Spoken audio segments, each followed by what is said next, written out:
Hey everyone, welcome back to Unsealed and Revealed, the web series from Sideshow where me and my friends unbox the latest and greatest six-scale goodness from companies worldwide. I'm Terry Smith, the host of the day, and this, although standing there to my, what direction is that? That's, yeah, I always get that backwards. I know that you do too, Paul, but that's Guy right That over way. there. Hello, Guy. How's it going over there, man? It's great. Look at it. I'm a carded action figure.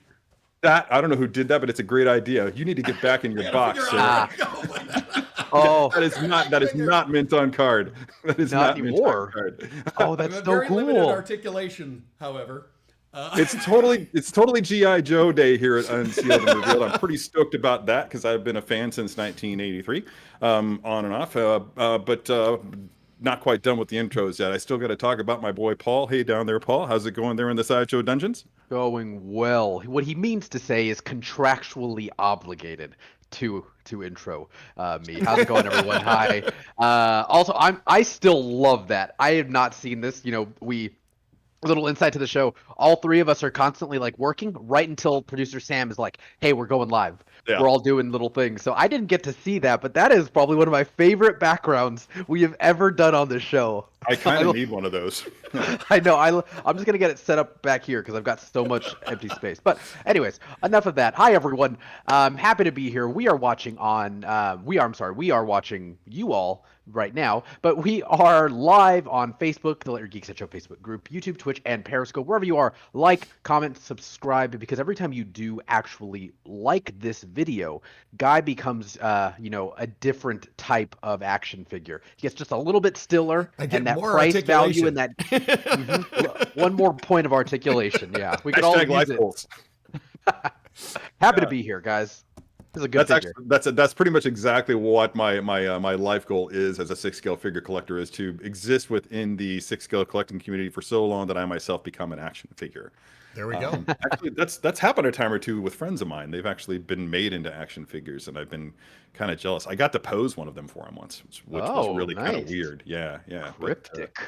Yeah, so without further ado, today the name of today's show is basically GI Joe. And GI Joe's been around in its current most popular incarnation since 1983. I just had Guy confirm that for me prior to the show. Thanks for that, Guy, because quite honestly, I didn't know how old I was when I picked up my first GI Joe action figure.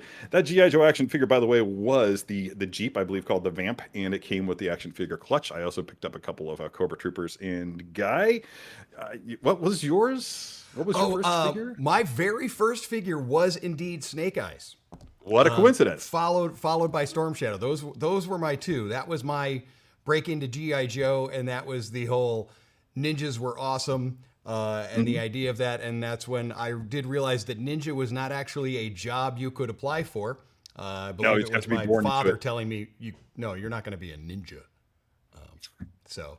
Never listen to what your dream father right tells you. Never do that. Never listen to when your father tells you what you can and cannot be. You can't be a ninja. Yeah, that's not true. Producer Alan is chiming in our chat. He's saying that his first was the Ranger, who was Ranger? That was Stalker, right? Mm-hmm. Yeah. Yeah, Stalker. Yeah, Stalker. All right, kick ass. Stalker was a Ranger. Man, busting out with the GI Joe trivia today. I'm so rocking. I'm batting 1,000. I love it. Joe was a huge thing, and then the neat part is that it started way back in the 12-inch figures. Then of course we got the resurgence, as you talked about, in 1983, and it just keeps getting newer versions. And this one here is really neat, and of course, again, part of my childhood and one of my favorite figures. And they've done a lot of really neat things with this particular one. I'm excited to let you see this. Yeah, me too, man. Before we move forward, I just wanted to say to Paul, I know that Paul, you have not been a collector of GI Joe figures like Guy and I have. Yeah. But I think it'd be really cool to find out what your favorite character is. I mean, I'm sure that you have to have had some exposure to GI Joe, at least. Yeah, I mean, to be honest, more of GI Joe is completely out of my demographic. Like, it completely missed me. I was I would say maybe what for GI Joe is for some people, mine was Power Rangers, and even wrestling action figures. I had a little crate full of wrestling action figures, but with GI Joe, I did always love Snake. Nice, I got a hell yeah. You got a hell yeah from Sam. if you're going to get an enthusiastic hell yeah about wrestling from anybody, it's going to be Super gonna be Producer that guy Sam. over there. Oh yeah, I still think that anytime Sam comes on stage, we need that Stone Cold Steve Austin glass breaking music, just so he can just strut on stage. Can we make that happen? Yeah, we Can can make it that happen. happen? I like I, these friends like this. Look out! Look out! Look out! Yes. No, I absolutely just completely like GI Joe is. I mean, obviously, it's no secret that in pop culture, I've got quite a few blind spots. But GI But we Joe is all. also yeah. I think we do. Not you Mhm. two. You guys seem to just know everything. It's wonderful. But I think GI Joe. I've always loved Snake Eyes. I loved his design. I've always loved the dual katanas. I love the bike. I haven't seen like a lot of the cartoons. I've seen, some of the movies, except maybe the recent movie. But to be honest, like to stay mainstream, Snake Eyes has probably been my favorite. I don't know. You know what? If anyone's out there, I'm gonna prompt this task. I always wind up getting myself into these dumb things, but where would I start? Like, what GI Joe would I watch, and how would I watch it is important. Like, I mean, That's a I would very love to good get question. into it. Like, That's how a would I very good get into question. GI Joe if people are Mhm. out there? And I'm a novice, and you get to sit me down and say like, "This is GI Joe." Like, where do I start? You guys need to let me know in the comments. I'm in the comments with all of you. I don't want to take up too much more time here. That's I know, guys itching to get to the figure. That's What, great. I me? think that's Well, a how could- great thing to bring up in the comments. But I also want to ask everybody out there, just as we've answered this question, what was your first exposure to GI Joe? Yeah. I'm actually genuinely interested in hearing some of these answers. And while that's cooking up in the chat, I think Guy, that's your cue to dive into this Snake Eyes figure. I know I'm eager to see it, so All open right. that puppy up. Well, first up, let's talk about the box. This is a thinner and more narrow box than we're seeing in a lot of 6 scale, which is pretty nice. Not going to take up a lot of space. We do have that classic GI Joe style with the explosions, the red, white, and blue striping, and then you have that black background. This is all done as a painting here, and of course the logo that we have known so well and character name. On there. Love the painting on that. The paintings that were part of the figures I collected in the 80s and now some of the resurgence from some of the others is great. So then you've got the logo again on the side. You've got that holographic sticker that is 3 zeros. I like this little bit here on the back, kind of showing it in a bit of a sepia tone as far as that back and quality, but then the figure in a few different poses and showing off a few of his different accessories. Looks like he's got the mini Uzi. Oh, yeah.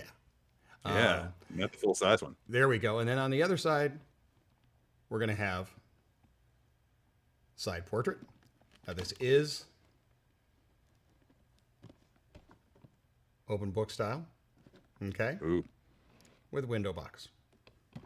All right. Going to open that from the bottom. That is a Velcro closure tab on the front, so it'll stay nice and tight. Now, there's something a little bit different about the packaging here, and it's why I wanted to talk about it being narrow and Dutch. First up, what you'll see in there is going to be a little instruction sheet about doing a few of the different things. We're going to show how we do those as far as his little smoke grenades and stuff. I love instruction sheets. Yes, and they also always put in a warranty. I love the sound that they make as I throw them in the trash can. Yes, Weisenheimer. That was a All hearty right, chuckle. so what I want to show here on this one here, why I pulled it out this particular way, is we're used to having in the tray individual compartments for each and every accessory or piece. Now that does happen with our two daggers. We have the knife and we have the dagger that attaches into the wrist gauntlet. We have his single action gun as well as the Uzi. But I'm going to spin it around here on the back. This in the back is where you're going to have a pack that is going to have the straps and the holder for his katanas. Also, you're going to have the katanas on the side as well in this little plastic thing there that you're going to remove. But the little baggie here is going to have all of those different smoke grenades and the hands. They are not going to have individual ones for each hand in the packaging. This makes the packaging a little bit smaller. But I think you're going to just probably, whatever hands you're not going to use, well, you're going to put those in the back here in the main section of the box and you'll be fine. So I thought it was a neat idea that they've done that. So Yeah, I think we'll do a quick head to toe while I cut those things out of the box. that's cool. While you're cutting them out of the box, I'm getting some responses here on YouTube. We've got a few people already chiming in as to what their initial exposure was to G.I. Joe and who their favorite character is. Aaron Carla Casto. Destro was my first figure. The Bridge Layer was my first vehicle. The Bridge Layer was really, really cool and underappreciated. I myself didn't have it, but of course I had Destro. Michael Sushawirski. I'm so sorry for butchering that name, Michael.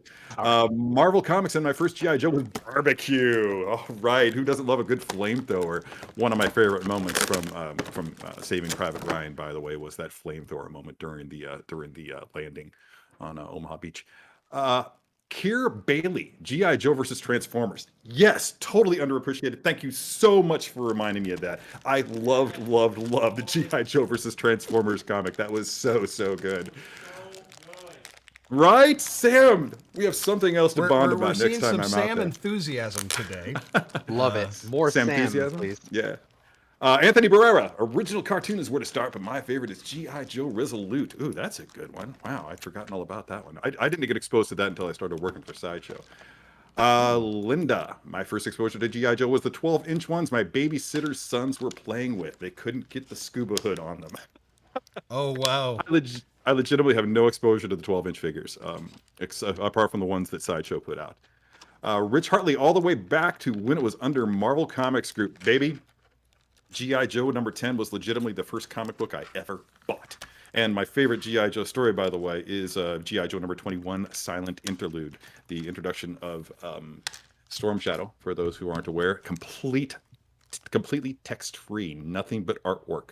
Totally showcased for me exactly how important art was for the art of sequential storytelling. Anyway, that's about it. How are we doing there, Guy? You still breaking things out? Yeah. We're doing well. It was a quick, easy cut open as far as how to get the hands out. I was kind of showing them there on the side there. The katana, when you remove those, often we have a top piece that'll snap over it. It's actually done as a peel down plastic seal on there. So again, a little less plastic used in all this. But now that we have everything out, we can talk about what we've got going on here. So, yes, as I said, we are going to have our Uzi, our handgun, our two blades, and then the two katanas. These are beautifully done. Take a look at those. Love the shape. These are more of a straight versus kind of a curve that we've seen in other stores of the style. Great. Oh, they're straight, so that makes them a ninja toe, I believe is what it's called, not a katana. Correct. I believe you're right on that. Yeah. Great work on the handle there, to the point where it actually does look like wrapped cloth. Mm-hmm. And feel free, anybody in the chats right now, feel free to sound off if I got that wrong.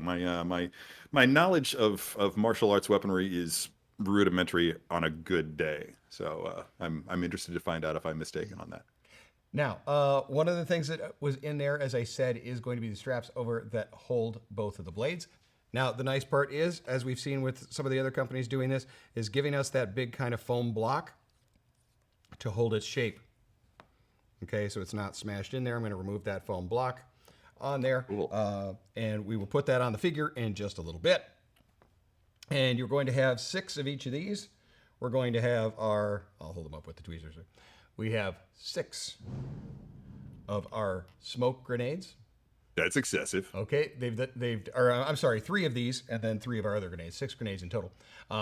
But we do have them in that matte black with that neat little gunmetal and dry brushing there, so it has a very, very realistic look. And these will attach onto his belts. Oh, cool. And then we also have the stun grenades as well. Guy, I just have to interrupt because the most awesome comment just came through on YouTube, and I know you're going to totally dig this, and you might just freak out over it. Because I know I am. They cut to me on camera like right when I'd read it, so you caught the live reaction on my face, like, oh my God, this is a real thing. This is from Kenny Marira. Again, apologies if I butchered your last name. My mom worked on the assembly line at Hasbro when I was a kid. Oh man, your mom is so cool. She would bring home figures in a bag, not even on card. She would also bring home vehicles piece by piece till I had them all to assemble. Mind blown. Absolutely mind blown. Yeah, totally. It doesn't get Factory any more factory fresh than that. I love that. Oh, Wow. oh God, Okay. Kenny. Yeah, everything about that was spectacular.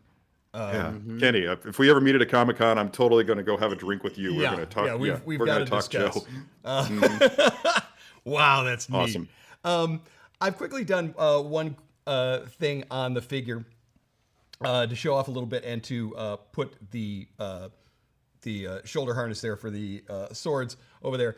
It does tell you in the instructions, and it's kind of self-explanatory, that you will want to remove the headpiece as well as take the arm straight over. Okay, that's interesting. That's interesting. Okay, boom, and it's on. Those straps are done in a molded plastic. Okay, so they are going to hold their shape. There's a bit of play in them, a little bit. I mean, it's not a hard plastic, as you can see here. It's not brittle on there. However, it is molded that way. If you heard me when I was doing it, it does have a ratchet for the arm there to be able to hold those poses. I'm going to put the head back on here because there's no need to not have it on once we've done that. We don't have a swap out portrait or anything like that. But I do want to take a look at the way the whole outfit is because it's pretty darn neat. On the other side, let's see. We'll put the. It's while you're doing that, yeah, it's looking really cool. I really appreciate there's like a nice blend between real world tactical and the fantasy qualities that we saw with the almost superhero-esque costumes from the comic book. That's just really cool. Yeah, I think that's kind of what made it so fun. Is that there was a blend of real world and fantasy in these. One of my favorite parts about the fantasy aspect, and I was talking with Michael, who's behind camera here. My favorite part about when I was watching the cartoon is that parachutes happened all the time. All the time. Yes. A thing would just so many parachutes. explode, massive, and boop, parachutes. All the time. There could be on the, Nobody died. It could be ground warfare, and for some reason, parachutes. A boat, parachutes. So for me, G.I. Joe is a lot about parachutes.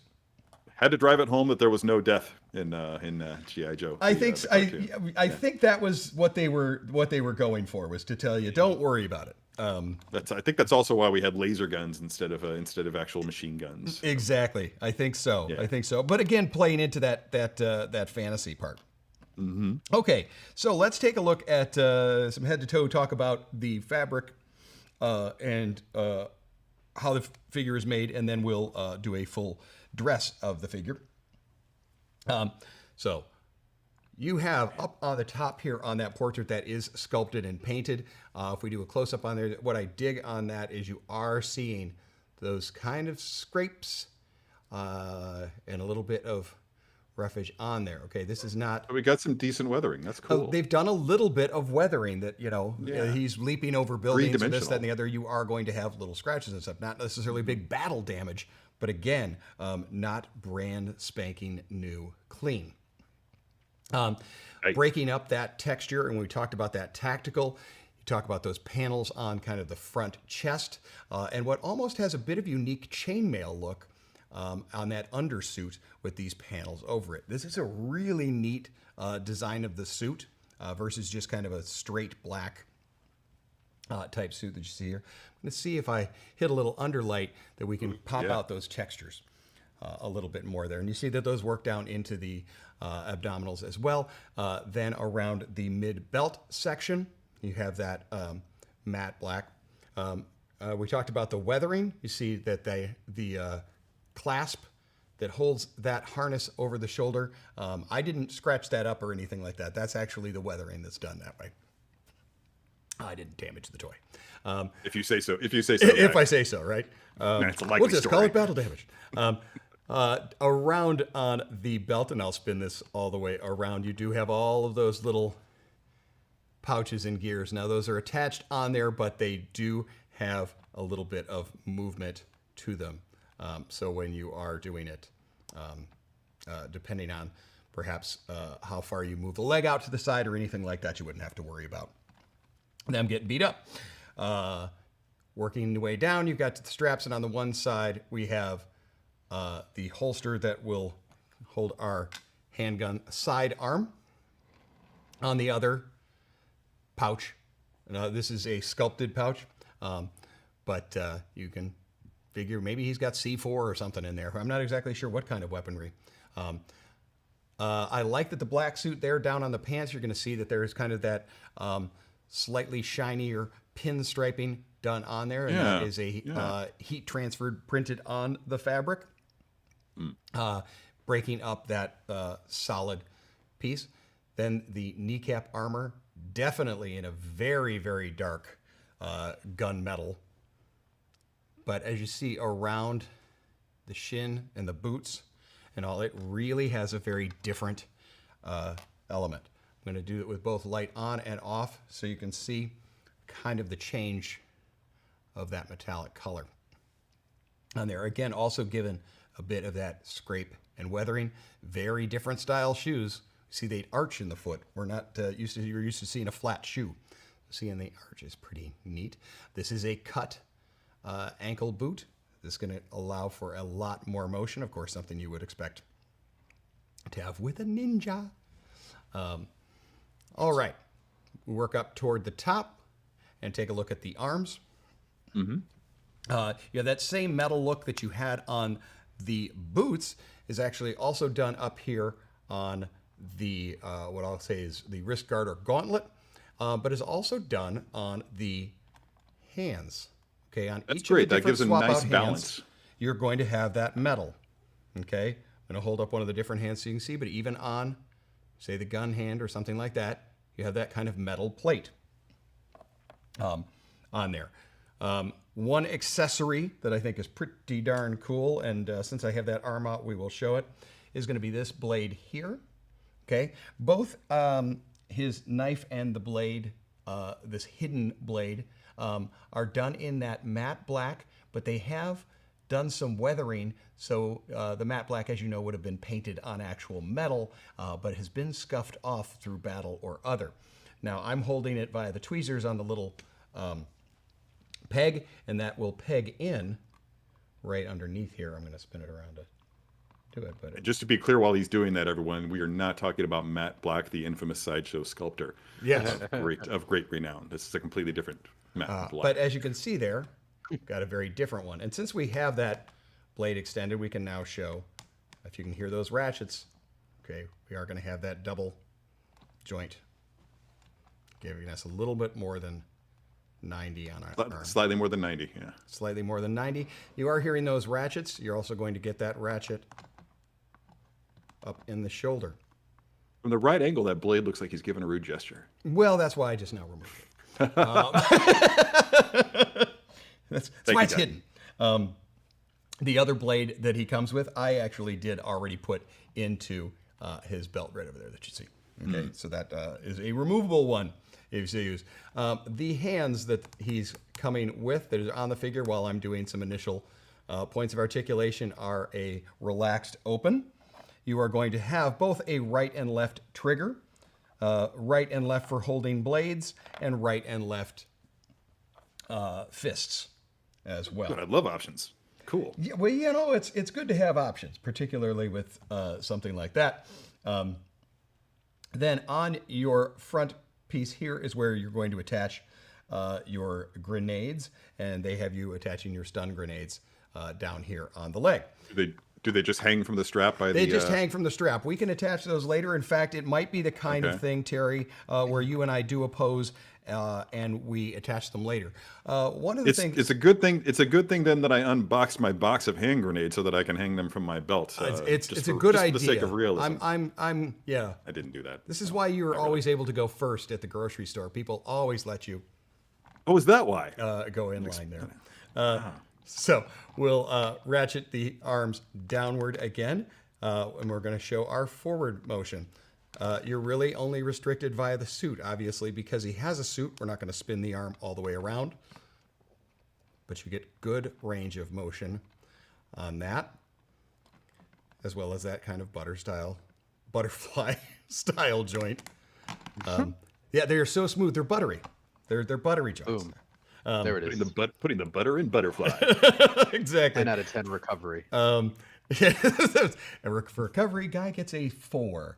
The judge's card. But he gets a 10 in self-deprecation. Right here, let's talk about the important.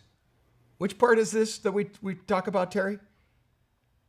Are we dealing with Tread Watch? No, we're dealing with Terry Trunk Twist. Oh, okay. Is what we're The talking Terry Trunk about. Twist. Oh, okay, sorry. Terry will I'll never try to keep up. self-promote. He will never self-promote. Even though he does have some amazing shows here with Sideshow. You've got great range of motion, even though that suit is on. It's not glued on there that you're not going to be able to move it. So you do get some great twists and turns, and I like the way the suit handles on that. Great side bends as well. Okay, the suit doesn't hinder any of that, which is great. Well, let's move down to the hip and leg joint. Okay, not a tight suit in the pant area. Okay, it is a slightly different style of fabric that you have up top. Up top, you saw we had that kind of glossy. Yeah. Okay, and more of a bit vinyl and the printed. And down here, we're going to have more of a cotton type pant with that 3D print that we talked about. But again, we get a huge range of motion to the side. Wow. Okay. No ripping up in there. Boom. Exactly. That's good. That's good. That character has been known to do the occasional high kick. Exactly. We're going to have double joint there on the knee that allows us to spin around. We also have the twist in the thigh as well. Talked about the double joint down at the ankle. And the last thing to talk about is spinning round, right bound, baby. Tread Watch. Boom.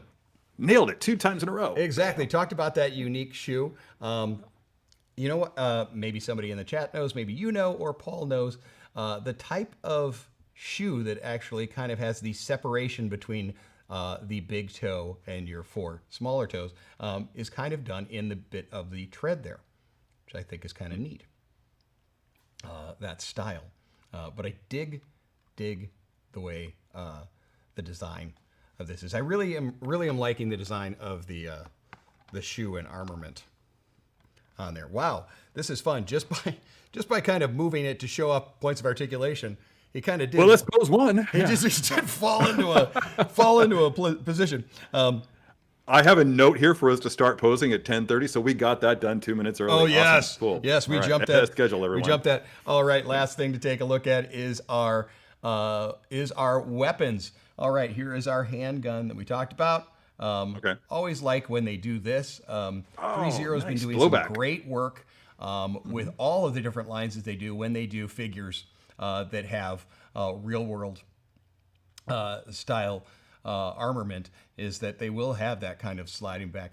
This is something I'm just starting to do more in the posing, is that kind of post fire slide back right as the thing is blowback. fired kind of look, and then clip with our round right in there. Okay. I'm really looking forward to the first time that a 6 scale company creates a 6 scale pistol that will actually feature the blowback feature, but also eject a round when it does so. Well, we'll get right on that. Throwing down the gauntlet, everyone. We'll get right on that. You. Next gen.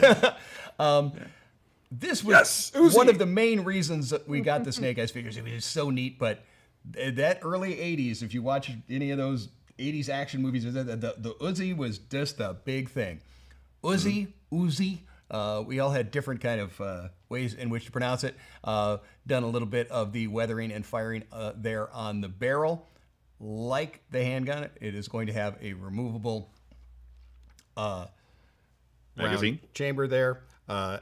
The other thing that we do on this one here, and we are going to be cautious of it because it is going to be a thin piece of the plastic. Okay, this is not a die-cast metal piece, and even if it was, you'd still want to be careful, is that stock that slides back.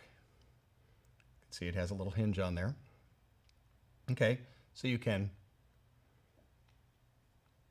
pull it out like so, or fold like so. And the last thing is in the same bag that is going to have the straps to hold the katana is going to be your additional wrist bags. Okay. Right, so you're gonna have your additional wrist bag. Those have come in very handy for me. I'm finding myself more and more frequently taking the additional wrist pegs and kind of pre-putting them in He didn't get the it. other hands I'm going to use. I got it. Oh, did I Thank miss you, it? Sam. Did I miss it? The wrist pegs came in handy, Guy. It's not funny if I have to explain it. Okay, and with that, I bid you adieu. We're done. We're done here. Thank you. I do notice a Okay. neat graphic that we have on the back wall. That graphic is also on the right shoulder. Oh, good. Okay, the only splash of color Okay. in him is going to be that red. Look at how it pops. Yeah, exactly. It's just a little pop of it, but just Yeah. enough to really kind of work. And I very, very much dig that. Terry, we did talk about the grenades and how those attach. I think what I'd like to do, and again, this is a learning experience here, is when we do pose, I want to pose it first and then put those on. Okay, that's so I'm not actually knocking that them off. sounds like a really good idea. I kind of want to get started with the posing So now let's anyway, pose. if we can. Let's pose, Yeah? sir. Bitchin'. Okay, so Unless this is the pose. that's what. Well, that's before I get moving. I just want to go ahead and say that that's twice now that we've gotten like poses that just kind of like the figure just fell into. I'm always excited when I stumble upon a figure that does my work for me. So if what we're seeing here is any indicator of posability, then this is going to be a lot of fun. I can see that we're doing a poll how to pronounce Uzi. I'm so glad that thank you, Paul. I don't know Thank if you for Paul started Thank you for taking the initiative on that. I'm really kind of curious myself. So if you have any actual Israelis in the crowd, I have fun. I have fun. What are you gonna do, right? Happy Tuesday, everyone. yeah. So Hey, Terry, really quickly, people want to know: did you train all week for these ninja poses? Are you all stretched out, ready to go? the thing about ninja training is the first rule of ninja training is you don't talk about ninja training. Correct. So- I tell everyone, honestly. Yeah, it's probably Even why. if I had trained for ninja stuff this week, then I wouldn't be obligated or allowed to tell you. Yeah. So you just have to leave it up to your my imagination. And I'm thinking that the quality of the poses that I'm going to strike myself, the ninja poses I'm going to strike myself, are probably going to be answer enough to that question. So We'll all see. after I fall over the second time, you guys will know. You'll have your answer. Yeah. Okay, so we are. I think that for the first pose, Guy, what do you think? While you two were talking, I'm thinking- just seeing how deep you can get the knee bends. I'm glad you're doing this because I want to know. I'm just giving a few tweaks here, but he'll balance Okay. up like that. That is straight up. That look at that. That is pretty neat. straight up Pretty neat. going be to able do that, inform. That is straight up going to inform the first pose that I do. so. Okay. Yeah. Okay. So I'm going to go ahead and break this off. We're going to need a ninja toe in one hand, and I'm thinking. I'm thinking his feet when you say ninja the toe. other. What was it? What did we say out that those boots are called a tabby? Is it? Tabby boots? Okay. Yeah. All right. So we're going to have okay. one in. Are we going to do a right or left hand? I think right hand. Okay. Right hand. No, I'm sorry. Left hand for the sword. Right hand for the pistol. Right hand pistol, left hand sword. Okay. What I'm going to do is arm my figure right now. Yeah. Pre-do that into the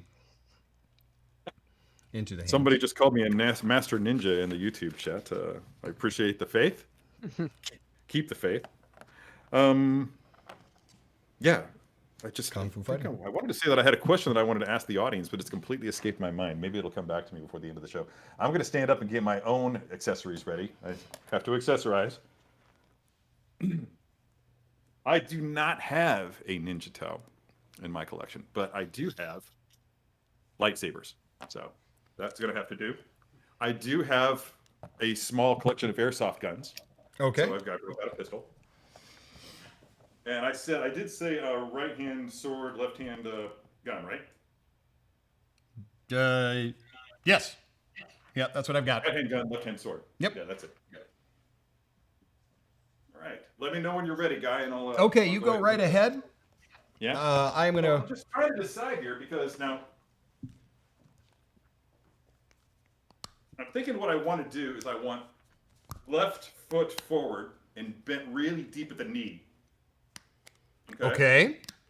And then the sword, and I got to do this without taking out half my X-Men. sword is just going to be brought way back like this. So you're going to get a Terry torso twist to the left, and then the gun is going to be brought up and just aimed kind of along the same line as the knee. So you want to get that leg back, that right leg back as far as you can. Okay. Really squeeze those butt cheeks. I'm getting some exercise here today. I like that. Can we get a deeper knee bend? Out of me? I'm. Wait, what do you want, baby? And hold, count to 8. I'm so glad you joined our cardio class today. I'm not your monkey. Okay, I am your monkey. I'm totally your monkey. I believe, according to producer Alan, you are indeed. All right, so we are going to go. Yep. Did you get that reference? Oh, there we go. I can't believe Guy totally just missed my Raiders of the Lost Ark reference. Oh, you're my monkey. No, you missed it. You definitely missed it. Okay, All right, so how are we looking? We're going to have our trunk twist. Are we going right or left on that? We're So we've going got left on the trunk twist. Left foot forward, left on the trunk twist. Yeah. Okay, now the back foot, are we going to go straight leg on that, or are we doing any form of bend? This is one of those situations, I think, where when you're posing a figure, sometimes you have to let the figure inform you on that decision. So if you think that you can go straight back, do it. It pretty much is. I mean, if it has, we're talking like a 5 degree at most, and it actually kind of has a bit more of a natural feel to it. Yeah, whatever you think you need to do in order to nail that balance, because when you're talking about a figure that comes without a stand, especially, then you have to make concessions in order to make it work. So I think that if you can't afford to go deep or go really far back because you're going to lose that balance, then by all means bring the feet closer together. All right, now I want you to talk from leg up. See if you like the stance. If you want to try wider, a little deeper. No, I'm liking it. Or how the turn will go, and then we'll work up to the arms and head. Refresh my memory. Do we have any ankle articulation at all there? We do. Yeah. Okay. Let's go ahead and try to get those boots as flat as we can. This front one more than anything. Yep. We really want to have flat to the ground. Yep. Front one's done. Back one's done. Flattened out. Cool. All right. Now let's pan up. That's not panning. I guess that's tilting. Right, Sam? Tilting, right? Okay, cool. Tilt up. And Sam and I had this discussion about how every single camera movement has a different word, and I just found out about it recently. That's cool. That's cool. All right, try.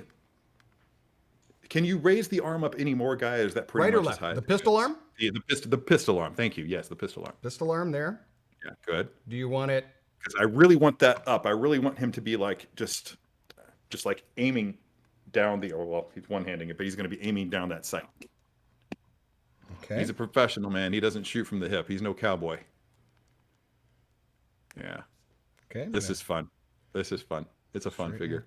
I can tell, and I don't even have it in my hands. Yeah. How you feeling about it? Feeling good? I am indeed. I'm trying to get that eye line. Kind of. I just want to, while you're doing that, I just want to go ahead and first, Strawnobi. I'm thinking that has something to do with Obi-Wan Kenobi, but I could be wrong. My first G.I. Joe set was the water moccasin with driver Copperhead. Copperhead was a really, really cool figure. Wow.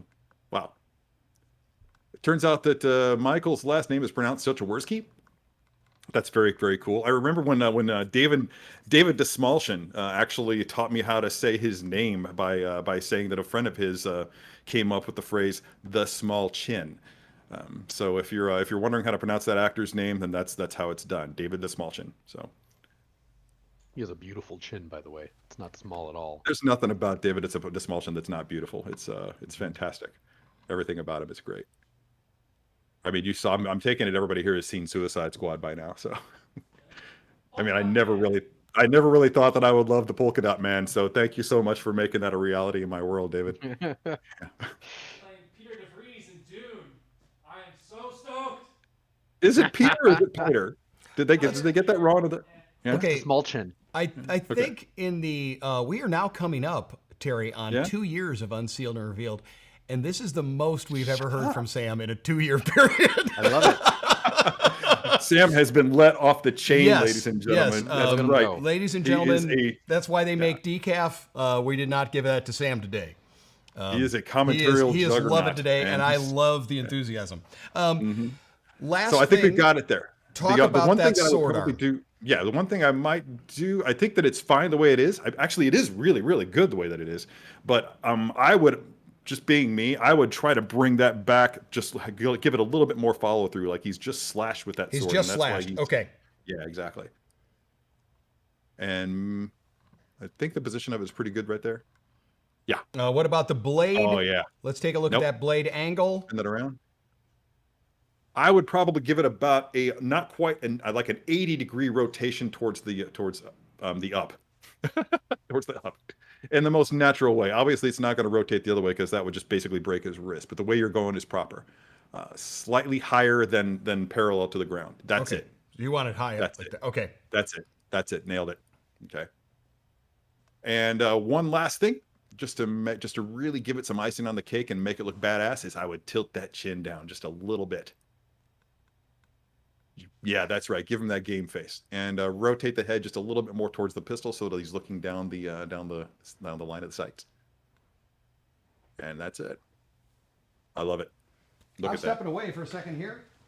Go ahead and step away. While you're stepping away, I just want to go ahead and tell you all that we are going to be starting, as right now, the Guess the Reveal contest. This is the part where you're all expected to be pounding away at your keyboards, guessing what next Tuesday's figure will be on Unsealed and Revealed. I need a drink of water. Yeah, so just tell, I mean, obviously Paul is going to be over there at the Dungeons Sideshow monitoring all the different chats and trying to determine which of you actually drops the proper guess first. That person will be the recipient of, as usual, a copy of Daniel Picard's book, Figure Fantasy.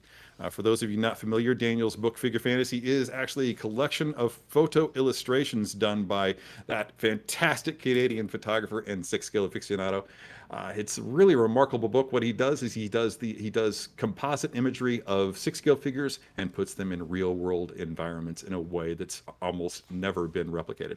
I've seen him do the work before at Sideshow. It's really remarkable to watch his process. Anybody who gets this is sure to have a real treat in store for them. So good luck to all of you out there. I can't wait to find out, because as everybody knows who's been a regular viewer of the show, neither Guy nor myself are privy to what that figure will be next week. Guy, one last tweak. That pistol is just bent a little, slightly to the left, a little too much. Now it's bent to the left a lot. Stupid gravity. Well, I was Gravity spinning. is not our friend. Yeah.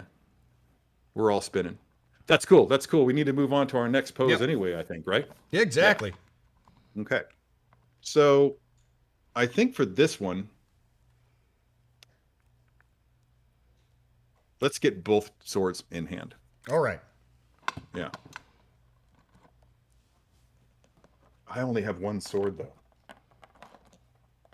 With a blade on it. What does one do when blade they only have one sword? Oh, hell no, dude. I'm not doing that. Oh, I've got an axe. That's Yeah. also. But didn't he just say use the guitar? That was about as genuinely a delighted laugh as you'll ever get out of me. That was- So I've got a lightsaber here, All right. and I've got an axe, and this thing is heavy, so this is gonna be my workout for the day. All right. I'm going to. What I'm going to do here, just to give you a heads up, is I'm not going to put them in the hands. First, I'm going to get the arms where they need to be, and then place the swords in it. Only because those are, sharp, long, and delicate. I don't want to. I'm just trying to think of what I want to Damage do them. for this. I knew I wanted to do a two-sword pose, but I'm trying to think of what I could do that's not too much like what we just did. So I'm thinking instead of stepping forward, this time he's going to be stepping to the side. Okay, so this totally brings to mind some more aerobics. Okay. kind of stuff. Yeah.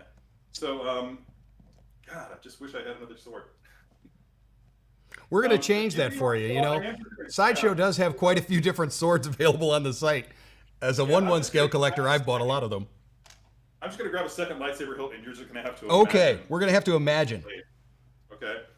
And besides, the way that I'm going to be doing this, I would totally knock out Angela and Gamora over here, and Let's not do that.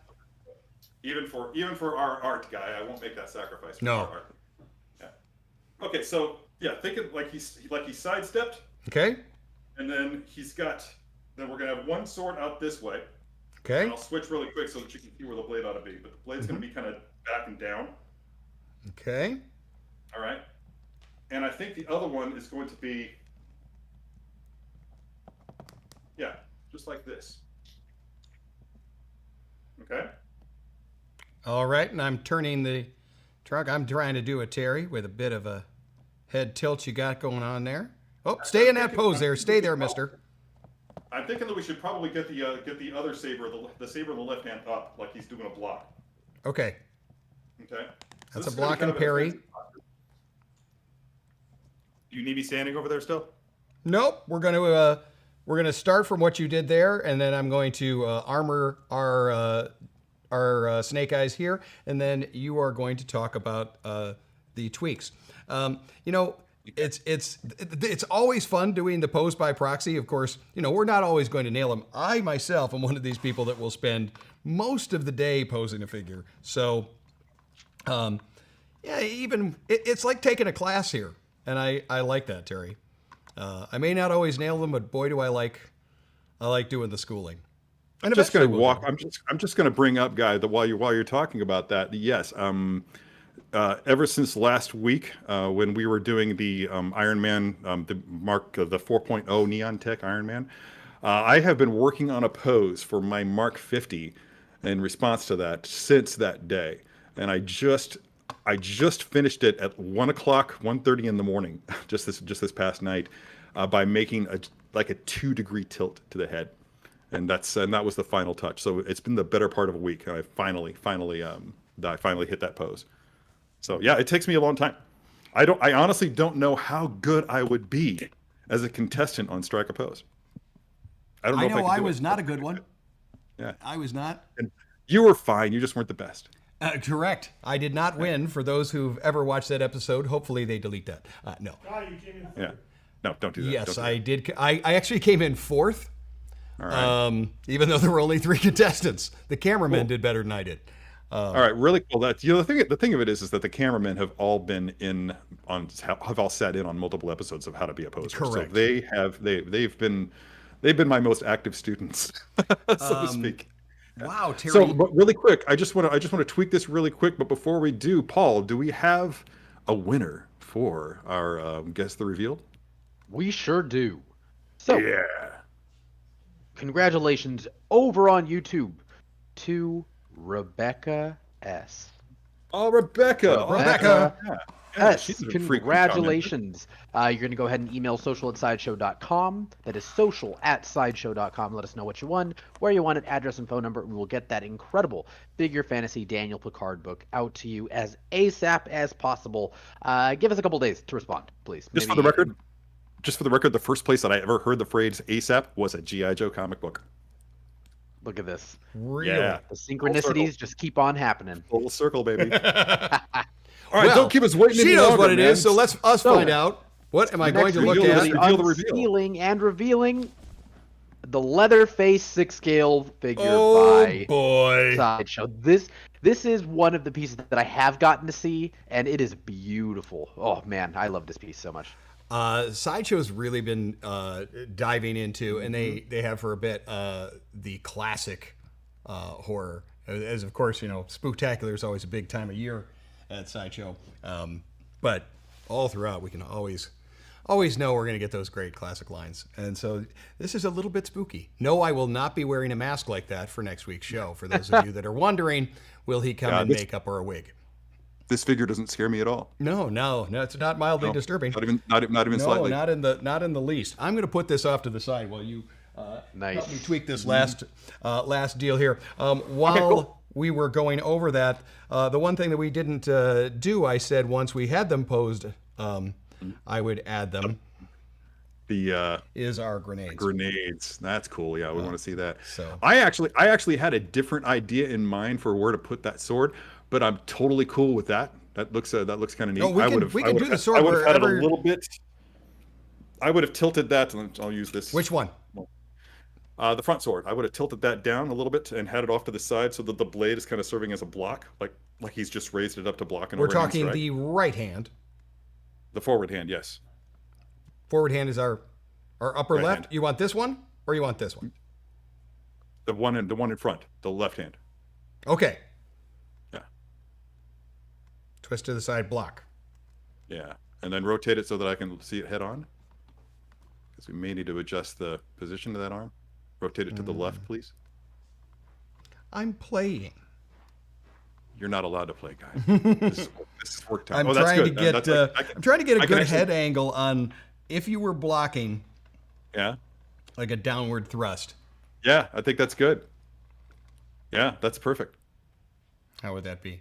That's good. This is a really fun figure, and we luck out from time to time and get those ones that, as you said, kind of fall into natural poses. Yes. And this one does that. That even the novice poser that I am here with you doing poser by proxy, I can get some good stuff out of it. And this is also one that doing dynamic and energetic poses like this, I'm not worried that I'm going to have any damage to the suit or the figure at all. Yeah, I just and I want to take this opportunity to say that we've been dabbling quite a bit with Threezero figures in the past few weeks, and I'm delighted by what I'm seeing. They've really become a force in the 6-scale world with their accuracy, their attention to detail, the costumes. They've really run the gamut of producing quality 6-scale figures at a great price as well. I think, what is this, $150 for this one? Exactly. This is one of the really most affordable 6 scales out there right now that has it. And as you said, Threezero has been doing some amazing stuff. I mean, with their Transformer line, we were seeing a die-cast figure that hit just at 200 or slightly over, and those are amazing. Speaking of Threezero, what are you and I doing tomorrow? Oh, we are doing, well, we're not doing this figure. No. This is just a Threezero figure that Another happens to be Threezero. standing at my desk. I'm obsessed with the Transformers figures from Threezero. Are you? Wow. Okay. I thought I picked up on that last week when we talked about it briefly before the show started. But damn, it's a great figure, and it's such again reasonably priced for what it is. You get so much figure. I can't recommend Threezero enough. Again, speaking of Threezero, tomorrow you guys can look for us to be unsealing and revealing the King Ezekiel 6-scale figure from The Walking Dead. Look at him! Look at how perfect that is. It's a beautiful beard and beautiful hair. I'm going to work on the hair. I just watched episode 1 of season 11 a couple of days ago. I still have to watch episode 2 today. And look at how amazing that looks. That is, they have nailed it. That is absolutely King Ezekiel. Fantastic figure. I think we just found out this past episode that, spoiler alert, he was a zookeeper. He worked at a zoo. That was his job before, which explains why he had the tiger. So yeah, had the tiger. I guess that is kind of a spoiler alert, isn't it? Yeah. Anyway, so looking forward to that tomorrow. Thanks, Guy, for being as always such a good sport with my posing by proxy. Commanding this show. Whoa. Look at that. Waka waka waka. I love that figure. Yes. I didn't even know we had that. As we talk Oh, about that G.I. Joe has been coming back over and over and over and being reinvented. This was an earlier Sideshow edition when Sideshow was doing some of the 12-inch figures. And I loved it. And of course, you can't have Snake Eyes go out on a mission without being told, this is what I want you to go do. That was not the voice I had. Is that exactly how he gets his missions? Yeah, maybe. This is what I want you to do. What you gonna do, see? That's I like want the Mega number Mal- 7 and a mild sauce this time. The last time it was too hot. Okay, smart guys. Okay, this is why you Looking don't for see this my figure. voice being used on cartoons. I'm looking for this figure with great nostalgia. I remember when it was being produced by Sideshow, and the team was rightly proud of it. It's such a gorgeous figure. The way that cape falls completely natural, that blue, the way that it pops, and everything right up to the chrome on the helmet. It was such a home run. So yeah, again, thanks, Guy, for putting up with my posing by proxy eccentricities and doing such a great job there. Thank you, Paul, for fielding all the comments, questions, and anecdotes from our viewing audience so that we can share it with everybody else out there. Thanks to all of our producers on scene today: Super Producer Sam, Producer Alan, I think Producer Julian's probably in the house, maybe Producer Michael. He is. Yeah, without you guys really make this show happen, and I appreciate you. Paul, before Also we appreciate leave- all of you out there who took the time out of your day to watch this show. Yeah, we couldn't do it without any of you. Did you say something, Guy? You wanted to say something before Did you we left? find out how we're properly pronouncing Uzi or Uzi? Yeah. What Yeah, was it's in the poll. It's what? UZI. UZI. Uzi or Uzi? There it is. Okay. Uzi? Spectacular. All right. I ruined everything. Hey, Explosions! Where's my I parachute? know how to sit on a fence. Is all I'm saying. See, I'm gonna Also, parachute it down. drives now that we're wrapping up the show, it drives me absolutely nuts that it's a Uzi. It's Uzi, like a doozy. It's a doozy of a word. Yeah. Or a jacuzzi. So it is Uzi. So I've been right all this time. Okay, cool. I think it is. All right. And without further ado, we're gonna say goodbye, Thanks. folks. Thanks very much, everybody, for watching. Until next Speaking time, of don't forget to watch outros- your Sideshow. Bye. Bye.